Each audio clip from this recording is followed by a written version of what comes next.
Have you ever wondered what it really means to live with two worlds colliding inside your mind?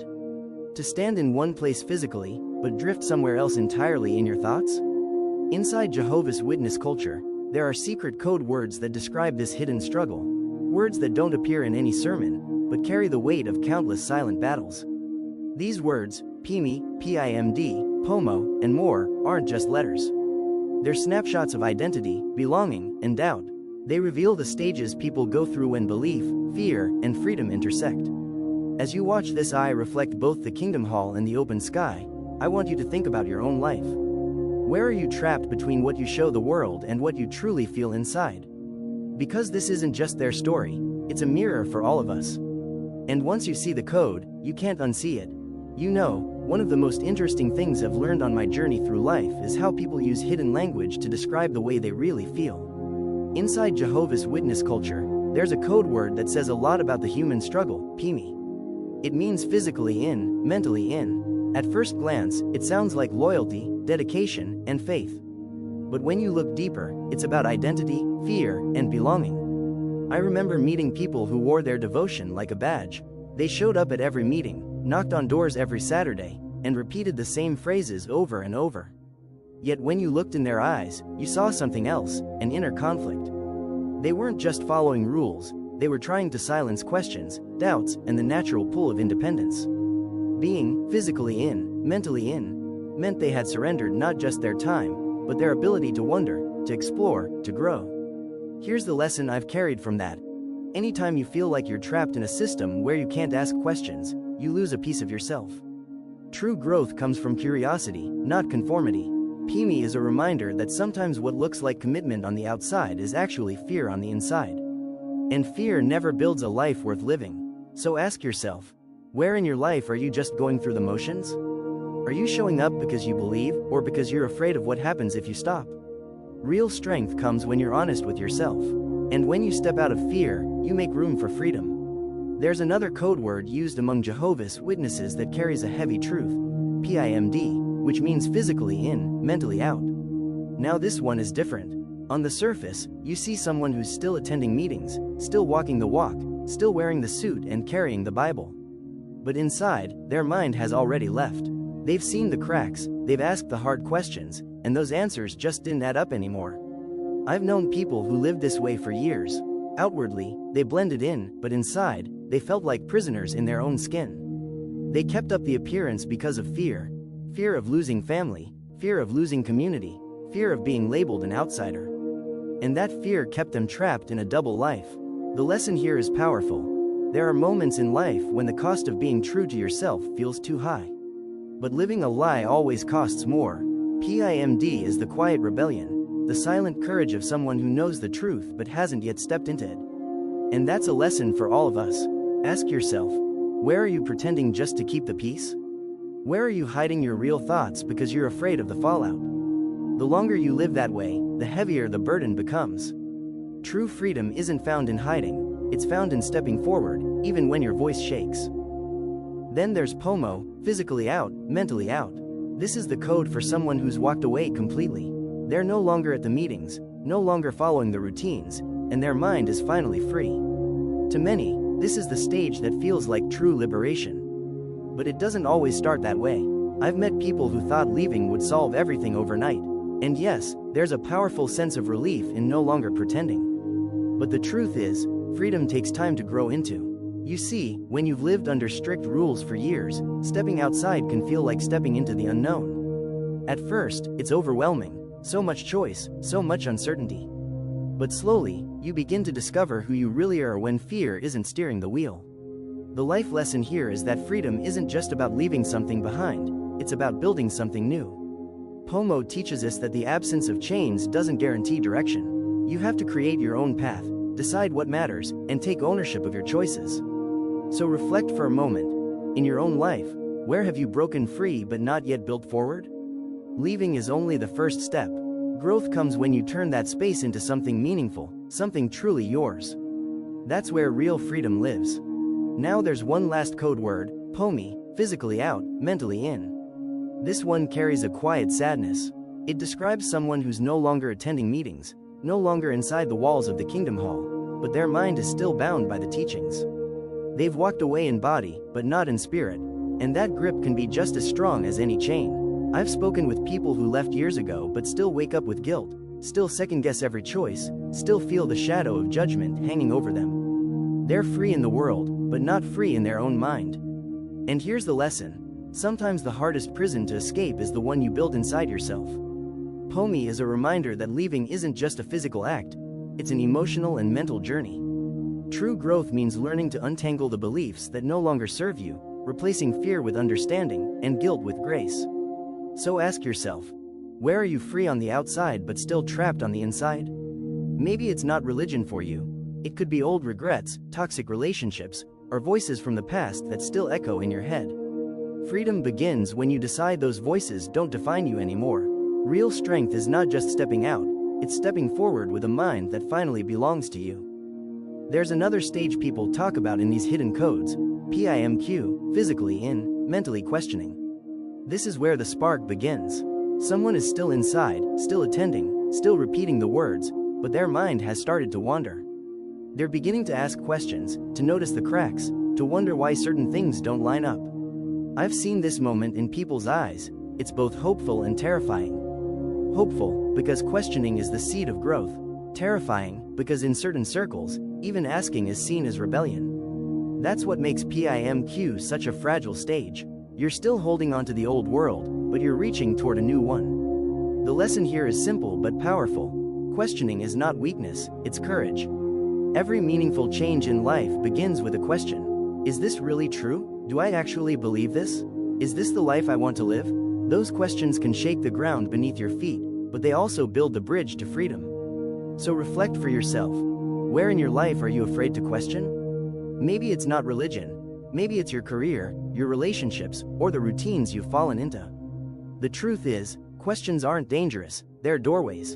And walking through them is how we discover who we really are. Another phrase you'll hear often in Jehovah's Witness culture is born in. It simply means someone who was raised in the religion from birth. They didn't choose it, they inherited it. From the moment they could walk, they were taught what to believe, what to say, and even what to fear. I've met many who were born in, and their stories share a common thread. They never knew another way of life. Meetings, door-to-door ministry, and strict rules weren't choices, they were the air they breathed. And here's the challenge. When you grow up inside a system, it feels normal. Questioning it feels like betraying not just your faith, but your family, your entire identity.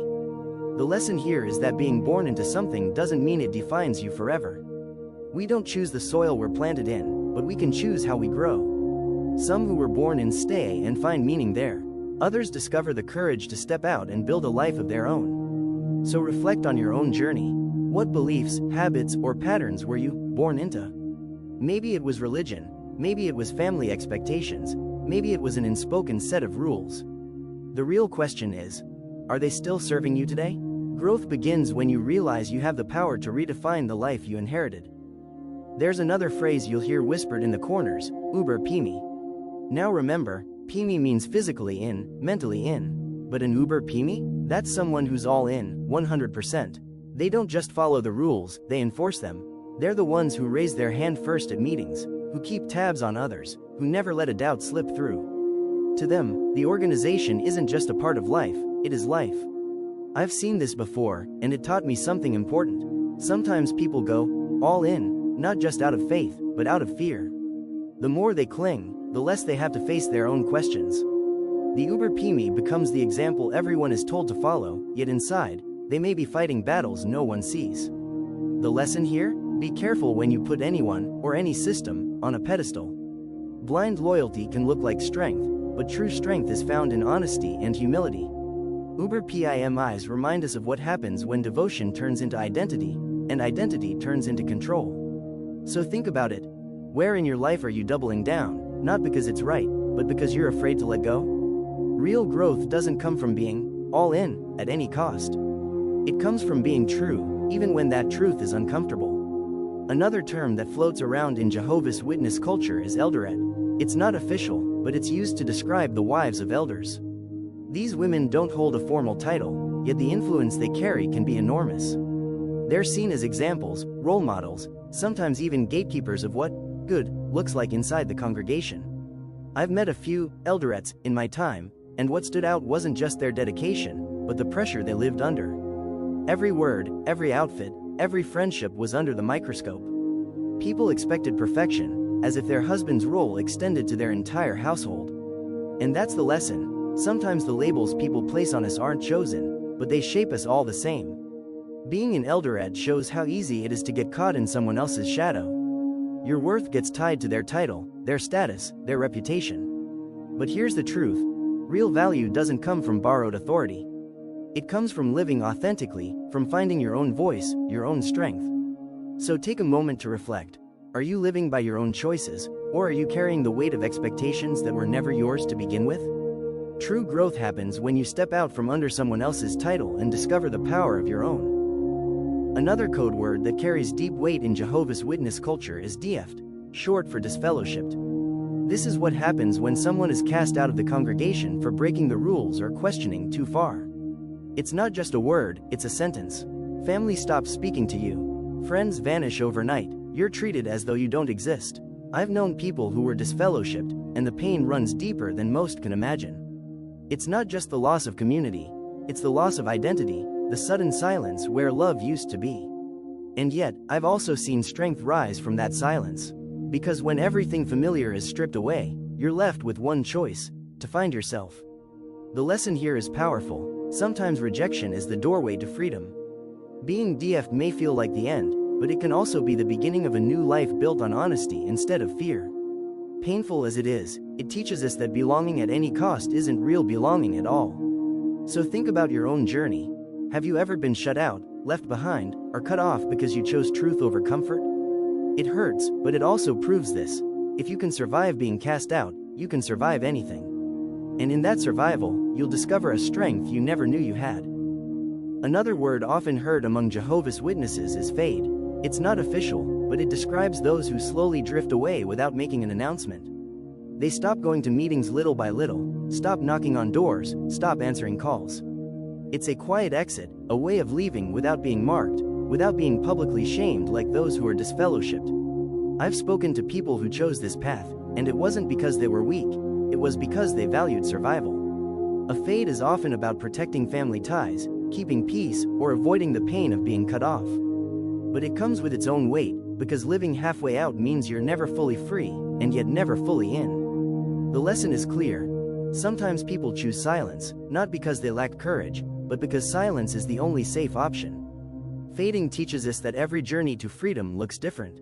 For some, it's bold and loud. For others, it's gradual, quiet, almost invisible. So ask yourself, in your own life, where are you slowly fading from something that no longer serves you? Maybe it's a job, a relationship, or a belief you've outgrown. Remember this: quiet steps forward are still steps. Growth doesn't always have to roar. Sometimes it whispers, and that whisper is enough to move you toward freedom. Another term you'll hear inside Jehovah's Witness culture is worldly. It's a simple word, but it carries a heavy edge. To witnesses, worldly means anyone outside the organization, neighbors, classmates, co-workers, even family who aren't part of the faith. The label isn't neutral, it's meant to warn, to draw a line between us and them. I've watched how powerful that word can be. Call someone worldly, and suddenly their kindness, their wisdom, even their love doesn't count. They're dismissed, avoided, kept at arm's length. And yet, so many of the so-called worldly people are the very ones who show compassion, patience, and understanding when no one else will. The life lesson is clear. The labels we use to divide often blind us to the value right in front of us. When we dismiss others because of a title or a group they don't belong to, we lose the chance to learn, to connect, to grow. So reflect for a moment. Where in your life are you calling people worldly without using that exact word? Maybe it's a coworker you don't listen to, a neighbor you overlook, or a stranger you judge before you know them. Real wisdom comes when we stop separating people into boxes and start seeing them for who they really are, human beings with stories worth hearing. One of the more striking phrases inside Jehovah's Witness culture is theocratic warfare. On the surface, it sounds noble, like a spiritual battle for truth. But what it often means is that bending the truth, or even hiding it, is acceptable if it protects the organization. It's framed as loyalty, but in practice, it blurs the line between honesty and deception. I've seen how this plays out. A witness may give half answers in a courtroom, avoid telling the full story to outsiders, or withhold facts when asked direct questions. To them, it isn't lying, it's strategy, a duty to shield God's organization from harm. But here's the lesson I've learned. Anytime we justify dishonesty in the name of a higher cause, we trade integrity for control. Theocratic warfare reminds us that truth is not something to twist for convenience. Real strength comes from transparency, even when it's uncomfortable. Because the moment we start excusing small deceptions, we risk building a life on shadows instead of light. So ask yourself, where are you justifying little compromises, telling yourself it's for the greater good? True growth begins when you choose honesty, not just when it's easy, but especially when it's hard. Integrity is the kind of warfare that builds, not destroys. One of the most powerful phrases you'll hear in Jehovah's Witness culture is governing body. These are the men at the very top, the ones seen as the sole channel between God and the people. Their words aren't just advice, they're treated as truth, binding and unquestionable. For many inside, the governing body represents safety, certainty, and structure. But for others, it represents control. I've watched how people cling to every instruction, even when it feels unreasonable, because questioning the governing body is the same as questioning God. And here's the lesson. Anytime one group of people holds absolute authority over your thoughts, your choices, and even your conscience, you risk losing your ability to truly think for yourself. The governing body teaches us something larger about life, about leadership, trust, and responsibility. Real leaders inspire freedom, not fear. They encourage growth, not blind obedience. If your leaders demand loyalty at the cost of your own voice, it may be time to ask whether you're following wisdom or simply following control. So reflect for a moment. Who holds the greatest authority in your life? Is it someone else's voice or your own inner compass? True strength comes when you stop outsourcing your conscience and start listening to the quiet truth within you. If this journey through hidden words and powerful lessons has spoken to you, take a moment to reflect on your own path. The truth is, freedom, growth, and honesty aren't just ideas, they're choices we make every day. If you found value here, I invite you to stay connected. Like this video, subscribe to the channel, and share it with someone who may need these words today.